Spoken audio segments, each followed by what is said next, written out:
I will say this. I said last week, I'm a quarterback traits elitist. I like them tall. I like big arms. I like mobility. I'm an elitist. And I was always with Jalen Hurts, small. And I never knew what his great trait was. What's his superstar trait? He is the strongest quarterback pound for pound in league history. He may be the strongest player. And as I watched them in the second half against the Rams, a defense that is giving everybody fits, he is really unique. He's also, despite his size, a great sideline thrower. He throws the ball up the sideline about as well as Mahomes. I mean, he's that good on the sidelines. But I was saying, I look at Philadelphia, and I've always been like, the quarterback. I don't know. I think his strength is a superpower. So I think his intangibles and leadership are probably a superpower. I think the strength obviously helps immensely, not just in what was called the tush push, but now branded early bird because they false start every time. That's what their quarterback sneak's called. Go ahead and call it early bird, Colin. Get on early on that. Okay. Neither here. But no, here is what I find so interesting about Jalen Hurts, because you're right. To the sidelines, he's a great passer. Kind of the middle intermediate part of the field is maybe where the size hurts him a little bit. But it seems, though, like the biggest Jalen Hurts fans believe in him more than his own coaching staff. The only reason he got an opportunity to throw the ball Sunday was because they had no other choice. Even though he came through in the NFC title game, he came through in the Super Bowl, he had a year a few years ago where he was top 3 in MVP voting. They were refusing to open up the offense, and last year, Colin, that made sense because they had the best defense in the league, and Saquon was averaging 150 a game, and they were blowing people out. This year, Saquon hasn't yet popped, the defense hasn't been great, and they still don't want to let Jalen throw. I find that really odd. And I think it's interesting that they don't, that again, like Kevin Wildes, who loves Jalen Hurts, seems to think he's better than Kevin Patullo, the offensive coordinator for the Eagles. That part is weird. What I will say about Philadelphia is this, and I'm sorry to invoke the Chiefs, but I must. I find it very, very interesting how the Eagles are, they win games blocking a kick, a guy drops a pass, a tipped pick, and it is a sign of a team that just knows how to win. They even maybe get a few beneficial calls, and it's just, hey, be better. And the Chiefs last year were playing this exact same script, and everyone's saying, oh, this has got to be coming to a crashing halt. The Eagles, like the Chiefs last year, know how to win games. Yeah. And while they might be winless in hypothetical scenarios, if CD caught it, if Travis caught it, if they don't block the kick, they are undefeated in the actual standings. And I do think winning is a team skill. And the Eagles have found a way each and every week, despite not playing their best football yet. And I think that's really impressive. Wow. Oh, man, there's just so much to unpack here that I'm like, man, you should turn this into separate clips right now, because the nonsense that the Philadelphia Eagles do not trust Jalen Hurts is one of the most insane things ever. And I'll just quickly go over that because I already made a whole video about that before. It's a philosophy. It's a philosophy. Greg Olsen even said it himself. He said it as clear as day. A lot of times we look at philosophies around the NFL. Oh, so-and-so loves to run the ball. Loves to run the ball. He's all about hard defenses and running the ball. Oh, we know Kevin O'Connell. He just wants to let it rip. Andy Reid, right? He's all about the screen game and using the passing game as an extension of the run game and not just the traditional hand the ball off, hand the ball off, hand the ball off. Everyone's got these philosophies. And the Philadelphia Eagles' philosophy is we want to be very conservative. We want to just rely on our dudes. We want to take care of the ball. We believe it is our philosophy that if as long as we just get a few big plays here and there, that as long as we just don't turn the ball over, we will win.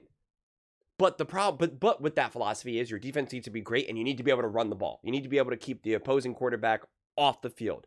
but they haven't been able to run the ball as successfully. And their defense still has been really good, just not as great as it was at the end of last season. Not, it's not there quite yet. And so that philosophy starts to, it starts to get stressed a little bit. And so the Eagles do have to adapt. That they do have to adjust, which is fine. That's fine. And believe me, the Eagles hold their team's feet to the fire. That's why I always laugh. I'm watching this Baltimore Ravens team play and not look good at all. And I'm thinking to myself, I know the fans are going to defend this team to their blue in their face right now. And I'm just like, that's not how the Philadelphia Eagles operate. The Philadelphia Eagles win this huge game and they still want Kevin Patullo. They're still like, what the heck? So like, credit to the Eagles fans who always hold their team accountable. They are not the Dallas Cowboys. If Jalen Hurts is not winning playoff games, they're not like, well, what do you want Dak to do? It's not Dak's fault. They would be like, nope, get Jalen out of there. If Nick Sirianni's not winning, they're like, nope, get him out of there. Don't want him. Goodbye, see ya. Right? Like, they hold their team accountable. You either go all in, win, compete, play at your best, or they don't want you. And it's something that I respect so much about this team and this fan base. I really, really do. But the absurdity in Nick's take also, because I shared this at the latter half of my clip yesterday, and I made a comment. I'm like, that's ridiculous. Kansas City Chiefs, we're not playing as well, blah, blah, blah. I said, they were turning the ball over so much. And someone in the comment section who's just, a really biased Patrick Mahomes fan who just wants to keep saying that I'm biased for discussing things accurately, which it's always funny when people who are ultra biased keep calling me biased. And it's just like, what are you talking about right now? It's just kind of funny to me. And the difference of the Eagles this year and the Chiefs last year. Now, again, this is how these games are unfolding right now. This isn't what each individual team is either going to become or what the Chiefs became, but it's just how the season is progressing week to week to week. Patrick Mahomes was playing awful. Okay? Awful. His passer rating was plummeting. He could not stop throwing interceptions. He had more interceptions than touchdown passes in the first 7 or 8 games. Okay? In his first 7 games, he had an interception in every game. 1, 2, 3, 4, 5, 6, 7, 8, 9. He had 9 interceptions in 7 games. He had a 44.4 passer rating against the 49ers. Yeah, they won that game. He had 0 touchdowns and 2 interceptions and threw for 154 yards. Okay? He beat the Bengals. He threw for 151 yards, 2 touchdowns, and 2 interceptions, and an 80 passer rating. That's why people were concerned. That's why people were like, this is, what is going on here? And a lot of it was very lucky officiating, like the Falcons and a missed penalty, with the Cincinnati Bengals, a bailout with a pass interference call, which was the appropriate call, but just awful, just defense that was just like Patrick Mahomes just throwing up a prayer. The Eagles haven't been throwing up prayer. Very fortunate to win off those blocked field goals. I said that again and again and again and again and again and again, right? But the way how the Chiefs played, for instance, against the Broncos, winning 16-14 against a rookie quarterback, against a team that Nick thinks was downright bad, downright awful, with a quarterback who's Mac Jones. They're winning that game 16-14 off of a blocked field goal, where the Eagles, Jalen Hurts plays unbelievable. A.J. Brown feasts. Devontae feasts. That defense coming up with huge stops against Matthew Stafford, Sean McVay, Puka Nacua, Devontae Adams. That's the same thing at winning at home against a rookie quarterback? Bo Nix, Mac Jones 2.0. Again, according to Nick, winning what's the score? 16-14? Like, come on. Really? That's not the same. That's no. That's not the same. Let's be serious here. So yeah. I mean, I don't know. Also, remember, the Chiefs didn't look amazing in 23, and it took an overtime win to win. A lot of people believe that the 49ers were the better team. Again, credit. Chiefs won that game, no doubt. Won the Super Bowl. Hooray. And then you had the season that they had. And you had all these injuries with the Chiefs in the beginning. So people were concerned. People were like, oh, man, this team's a mess right now. Patrick Mahomes isn't playing well. Everyone's injured. Travis Kelce isn't what he once was. Blah, blah, blah, blah, blah, blah, blah. The Eagles dominate the Washington Commanders. They dominate the Kansas City Chiefs. They hung 95 points in the NFC Championship game and the Super Bowl, and then start off this season winning games and not even having to rely on their best players like an AJ or Devontae just yet, and they're winning these games.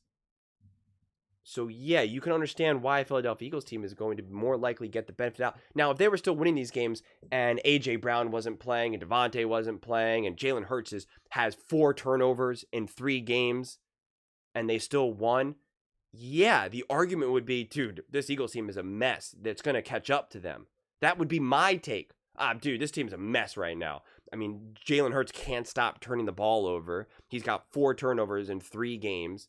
He's thrown for a total of 200 yards. A.J. Brown is out for the next 6 to 8 weeks. Devontae Smith, is in concussion protocol right now, and he's not going to be back for the next couple of weeks. Then I could understand. And if you didn't have Saquon Barkley right there as well, right? And Pacheco wasn't there either. So it was like, and Saquon just doesn't exist in this. You're back to just Miles Sanders or something. Then I would be like, yeah, I don't, it's like, I don't feel good about this team. Yeah, they're 3-0, but they easily could have been 0-3. And I have no reason to believe why it's going to get better. Then yeah, that would be the take. That would absolutely, positively be the take. But here's another thing that I want to bring to the attention of the people. Everyone keeps trying to talk about what's Jalen Hurts' superpower. And they keep wanting to say intangibles because they don't want to give him credit on the field, which is funny. What I'm going to give you is an example of an actual intangible that's beyond just leadership.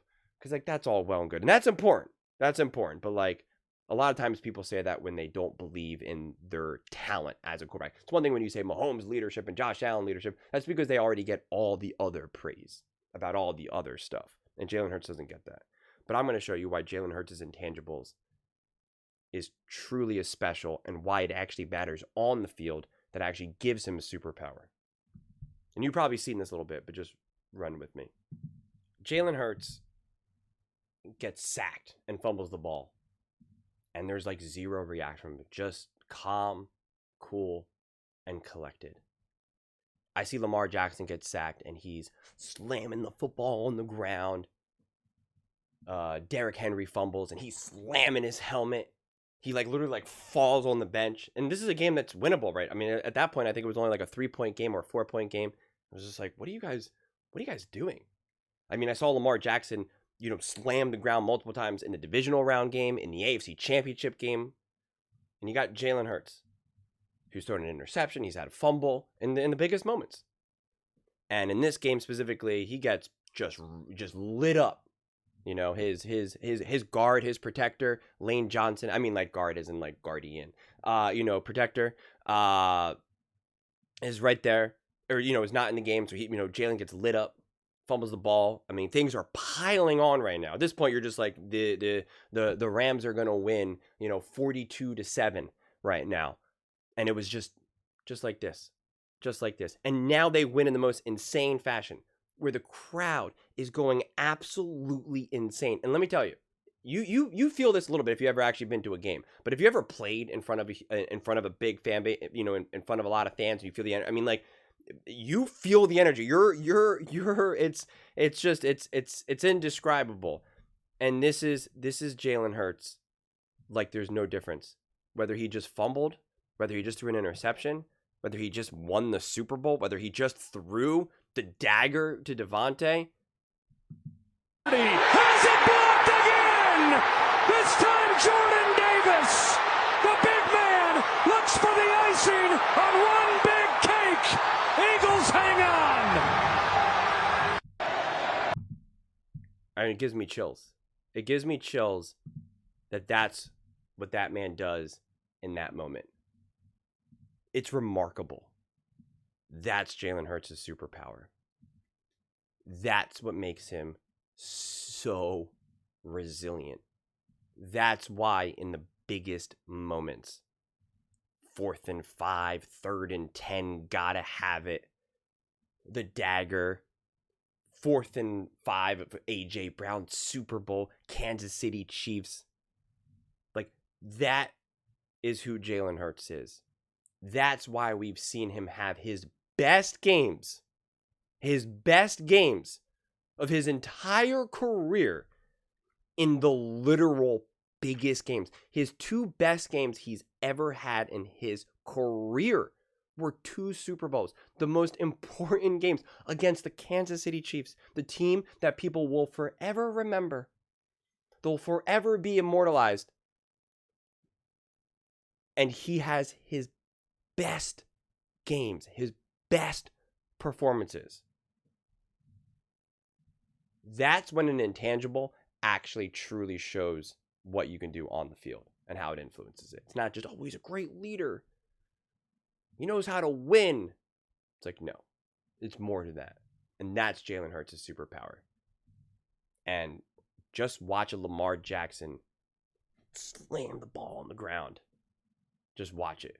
Watch Baker Mayfield get up and try to start fights with every little player. He's like, I'm going to bite your knee. No, what, you want to talk to me? You want to talk to me? Just like, bro, can you guys, what is wrong with all of you? Take a page out of Jalen Hurts' book. Take a page out of Jalen Hurts' book. You got coaches dancing on the sidelines for the Jets, acting like they just won the Super Bowl and doing some dances and stuff. And it's just like, the game's not even over. What are we in Bizarro world right now? Are we what is this? And when you see what Jalen Hurts does in these moments, that needs to be praised as loud as you possibly can, because it is an absolute ultimate superpower. I wish I had it. I don't got it. I'm a very emotional. You just hear how I talk. I'm like, oh, let's go. Like I'm ready to go. When things are great, let's party. Let's get after. When things are not so great, it's like, I'm gonna need a minute. I'm gonna need some time. I'm gonna need to step away. But like Jalen, I look at Jalen Hurts and I'm like, man, that guy can do anything. I'm envious because I'm like, man, life gets hard. There's going to be tragedy in your life. Like your loved ones are no longer going to be there. Something bad is going to happen to you. Like life hits you. And I look at someone like Jalen Hurts, I'm like, man, that guy's going to be so resilient in the hardest times of life. And when you know, one of the definitions of happiness is a belief is a belief in your ability to deal with the issues of the future. Because again, you know, so many times when you're unhappy, it's because you're projecting to the future and you're stressed about all things. How am I going to pay my bills? Am I ever going to find love? You know, am I going to be a good father? My parents are getting older, right? It's just, you're just thinking of all the things that are just kind of crushing you. And one of the definitions of happiness is like a confidence in yourself of like, I can handle the things that are happening. I can handle when life gets tough. I can handle, you know, all of the things that may arise. And you see Jalen Hurts just like that, and you're just like, I look at that, I'm like, man, that's a superpower. That's a superpower. That's Batman. That is Batman. But those are just my thoughts. I'd absolutely love to hear yours. What do you guys all think about Jalen Hurts? Are you shocked? I mean, look at this. Are you shocked Hurts pulled off this epic comeback? Oh, I'm so shocked. I'm so shocked that an amazing quarterback, that a great quarterback, that a Super Bowl winning quarterback, that a Super Bowl MVP quarterback led a great team to a comeback win. Like, I'm shocked. I'm blown away. Are you as surprised? Let me know in the comments below. I read every single comment. So whether you agree with me or disagree with me, either way, let's get in some discussions. Let's get in some fights. But ultimately, let's just have some fun. And please do consider subscribing. We are building an amazing community here and absolutely love to see you part of it. I want to build something that we all genuinely feel connected to. Something that we're really excited to be part of. I think we're well on our way to doing it. Please don't forget to give this video a thumbs up, as it really does help the visibility and the algorithm. Thank you so much. See you next time.